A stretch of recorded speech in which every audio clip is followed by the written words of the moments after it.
ಅಲ್ಲ, ಏನು ಕರ್ಮ ನೋಡಿ ನಮ್ಮದು. ಒಂದು, ಮುಖ್ಯಮಂತ್ರಿಗಳನ್ನು ಆಯ್ಕೆ ಮಾಡ್ತೀವಿ, ರಾಜ್ಯವನ್ನು ಆಳ್ರಪ್ಪ ಅಂತೇಳಿ ಅವ್ರದ್ದೇ ಸಮಸ್ಯೆ ಸಾವಿರಾರು.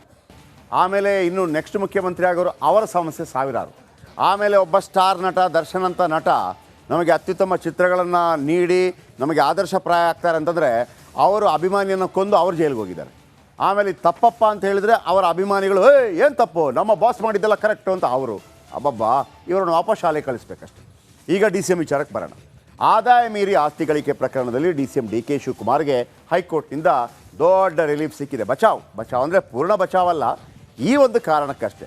ಪ್ರಕರಣದ ತನಿಖೆಯನ್ನು ಲೋಕಾಯುಕ್ತೆ ನೀಡಿದ್ದನ್ನು ಪ್ರಶ್ನಿಸಿ CBI ಮತ್ತು ಶಾಸಕ ಯತ್ನಾಳ್ ಸಲ್ಲಿಸಿದ ಅರ್ಜಿಯನ್ನು ಹೈಕೋರ್ಟ್ ವಿಭಾಗೀಯ ಪೀಠ ವಜಾಗೊಳಿಸಿದೆ. ಪ್ರಕರಣ ವಿಚಾರಣೆಗೆ ಅರ್ಹವಾಗಿಲ್ಲ ಅಂತ ಹೈಕೋರ್ಟ್ ಅಭಿಪ್ರಾಯಪಟ್ಟಿದೆ. ಈ ಕುರಿತು ಸುಪ್ರೀಂ ಕೋರ್ಟ್ ತೀರ್ಮಾನಿಸಬೇಕು ಅಂತ ಹೇಳಿ ಅರ್ಜಿಯನ್ನು ಹೈಕೋರ್ಟ್ ವಜಾಗೊಳಿಸಿದೆ ಮತ್ತು ತೀರ್ಪನ್ನು ಕೂಡ ಪ್ರಕಟಿಸಿದೆ.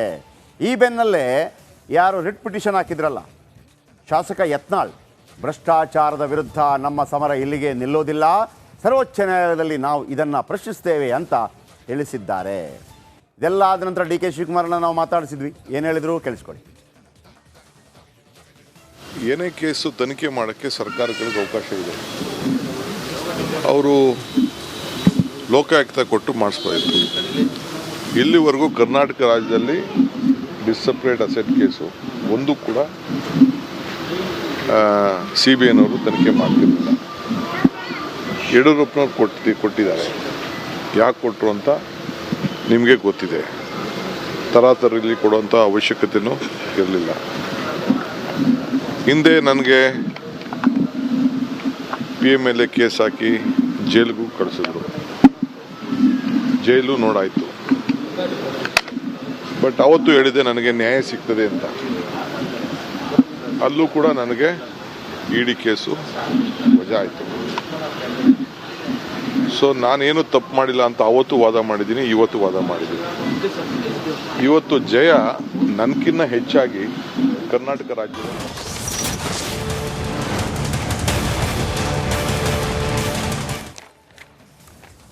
ಇನ್ನು ಪರಪ್ಪನ ಅಗ್ರಹಾರದಲ್ಲಿ ದಾಸನಿಗೆ ರಾಜಾತಿಥ್ಯ ಸಿಕ್ಕ ಹಿನ್ನೆಲೆ ಬಳ್ಳಾರಿ ಜೈಲಿಗೆ ಕಾಟೇರ ಶಿಫ್ಟ್ ಆಗಿದ್ದಾನೆ. ಡೆವಿಲನ್ನು ಟೈಟ್ ಸೆಕ್ಯೂರಿಟಿ ಮೂಲಕ ಶಿಫ್ಟ್ ಮಾಡಲಾಯಿತು. ಇವತ್ತು ಬೆಳಗ್ಗೆ 4:30ಕ್ಕೆ ಬೆಂಗಳೂರಿಂದ ಹೊರಟು 9:45 ಆದಾಗ ಬಳ್ಳಾರಿಗೆ ಶಿಫ್ಟ್ ಆಯಿತು. ಆ ಶಿಫ್ಟ್ ಆಗುವಂಥ ಸಂದರ್ಭದಲ್ಲಿ full glass, full T shirt, full bottle ಎಲ್ಲ ಇಟ್ಕೊಂಡು ಹೋದರು. ಅದೀಗ ದೊಡ್ಡ ಚರ್ಚೆಗೆ ಗ್ರಾಸವಾಗಿದೆ. ಯಾರು ಅದೆಲ್ಲ ಕೊಟ್ಟಿದ್ದು ಅಂತೇಳಿ ಅದಕ್ಕೊಂದು ನೋಟಿಸ್ ಹೋಗಿದೆ. ಈಗ ಮತ್ತೊಬ್ಬ ಪೊಲೀಸ್ ಕೆಲಸ ಹೋಗುವಂಥ ಸಾಧ್ಯತೆ ಇದೆ. ಬನ್ನಿ ಇದರ ಬಗ್ಗೆ ಒಂದು ಮಾಹಿತಿ ನಿಮ್ಮ ಮುಂದೆ.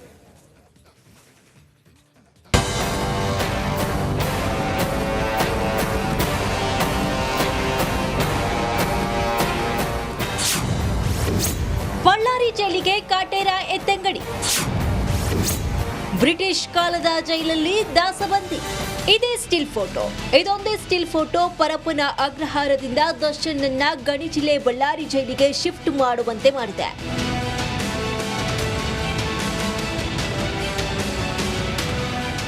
ದರ್ಶನ್ನನ್ನ ಟೈಟ್ ಸೆಕ್ಯೂರಿಟಿ ಮೂಲಕ ಬಳ್ಳಾರಿ ಜೈಲಿಗೆ ಶಿಫ್ಟ್ ಮಾಡಲಾಗಿದೆ. ಇನ್ನು ದಾಸನನ್ನ ಕರೆದೊಯ್ಯುವ ಕ್ಷಣದ ಎಕ್ಸ್ಕ್ಲೂಸಿವ್ ಮಾಹಿತಿಯನ್ನ ರಿಪಬ್ಲಿಕ್ ಕವರ್ ಮಾಡಿದೆ.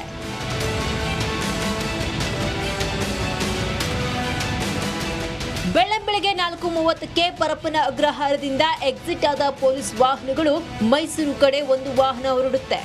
4:45ಕ್ಕೆ ಈ ವಾಹನ ಬೆಂಗಳೂರಿನ ಚಾಲುಕ್ಯ ಸರ್ಕಲ್ ಮೂಲಕ 5:28ರ ಸಮಯಕ್ಕೆ ದೇವನಹಳ್ಳಿಯಲ್ಲಿ ಚೆಕ್ ಪೋಸ್ಟ್ ದಾಟಿದೆ.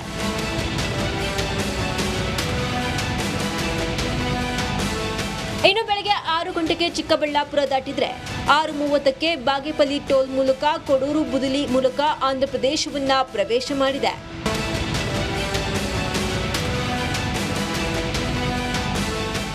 ದೃಷ್ಟಿಯಿಂದ ಮಾರ್ಗ ಬದಲಿಸಿದ್ದ ಪೊಲೀಸರು 9 ಗಂಟೆಗೆ ಅನಂತಪುರ ದಾಟಿ ನಾರೇಪಲ್ಲಿ ಮೂಲಕ ದರ್ಶನನ್ನ ಹೈ ಸೆಕ್ಯೂರಿಟಿ ಮೂಲಕ ಬಳ್ಳಾರಿ ಜೈಲಿಗೆ ಕರೆತರಲಾಯಿತು. 10 ಗಂಟೆ ಸುಮಾರಿಗೆ ಬಳ್ಳಾರಿ ಜೈಲಿಗೆ ಕೊಲೆ ಆರೋಪಿ ದರ್ಶನ್ನ ಎಂಟ್ರಿ ಆಗುತ್ತೆ.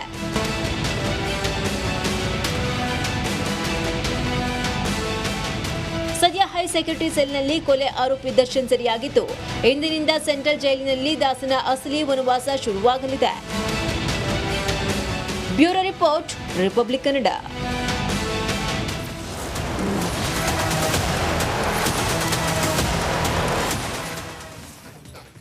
ನೋಡಿ, ನಾವೊಂದು ಸೈಕಲೋ ಬೈಕೋ ಮತ್ತೊಂದರಲ್ಲಿ ಏನಾದರೂ ಹೋಗ್ತಾ ಇದ್ದರೆ ನಮ್ಮ ಗಾಡಿ ಕೆಳಗೆ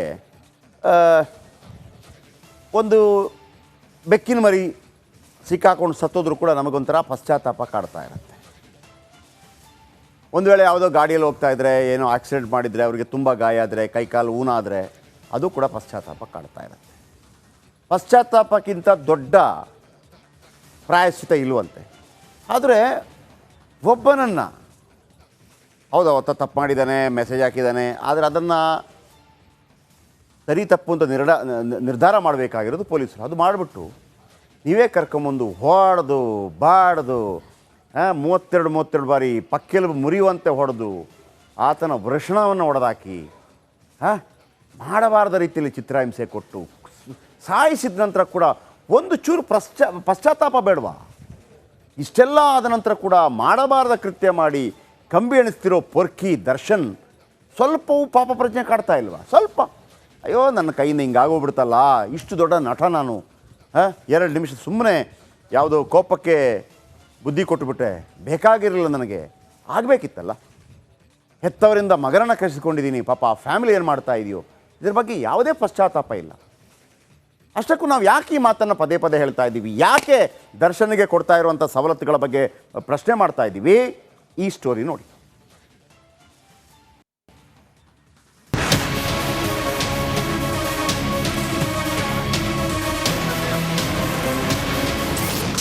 ಅದೇನ್ ಕದರು, ಪಾಪಿಗೆ ಇಲ್ಲ ಫಿಯರ್. ರಾಯಲ್ ಆಗಿ ಜೈಲಿಗೆ ಎಂಟ್ರಿ ಆದ ಪೊರ್ಕಿ.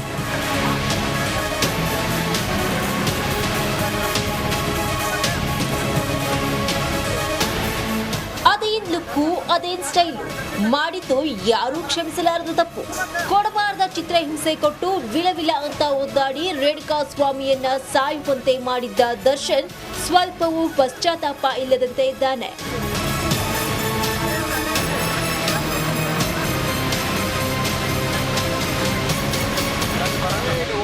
ಪರಪ್ಪನ ಅಗ್ರಹಾರದಲ್ಲಿ ರಾಜ್ಯಾತಿಥ್ಯ ಸ್ವೀಕರಿಸುತ್ತಿದ್ದ ಪೊರ್ಕಿ ಬಾಸ್ನ ಇವತ್ತು ಬಳ್ಳಾರಿ ಜೈಲಿಗೆ ಕರೆತರಲಾಯಿತು. ಆದರೆ ಸ್ವಲ್ಪವೂ ಪಶ್ಚಾತ್ತಾಪ ಇಲ್ಲದೆ branded dress, cooling glass, pullover ಹಾಗೂ ಕೈಯಲ್ಲಿ ವಾಟರ್ ಬಾಟಲ್ ಹಿಡಿದು ಟ್ರಿಪ್ಗೆ ಹೋದಂತೆ ಎಂಟ್ರಿ ಕೊಟ್ಟಿದ್ದ.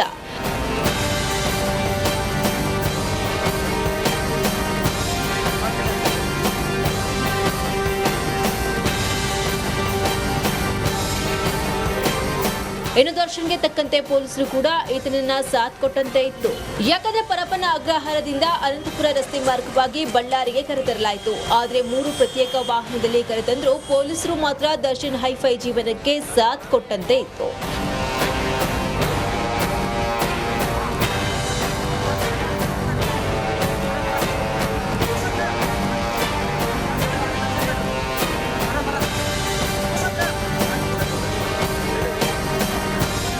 ಒಟ್ನಲ್ಲಿ ಇದನ್ನೆಲ್ಲ ನೋಡ್ತಾ ಇದ್ರೆ ರೇಣುಕಾ ಸ್ವಾಮಿಯನ್ನ ಕೊಂದು ಜೈಲಿಗೆ ಹೋದ್ರೂ ದರ್ಶನ್ಗೆ ಪಾಪ ಪ್ರಜ್ಞೆ ಕಾಡುವ ಪ್ರಶ್ನೆ ಇಲ್ಲದಂತೆ ಇತ್ತು.